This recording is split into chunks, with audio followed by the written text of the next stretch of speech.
হে everyone, আসসালামু আলাইকুম। Welcome back to chilli flakes. আজকে আমার রেসিপি ঘরে থাকা সাধারণ উপকরণ দিয়ে বারবিকিউ চিকেন। তো চলুন আর কথা না বাড়িয়ে ভিডিও শুরু করা যাক।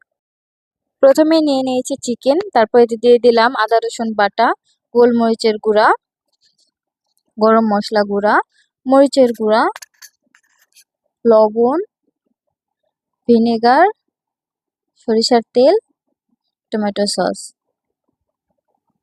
আপনাদের ঘরে থাকা যে কোনো সস দিলেই হবে, টমেটো সস অথবা চিলি সস।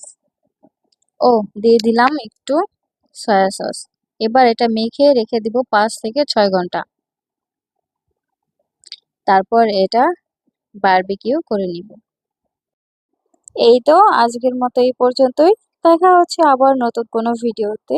সে পর্যন্ত সবাই ভালো থাকবেন, সুস্থ থাকবেন। আল্লাহ হাফেজ।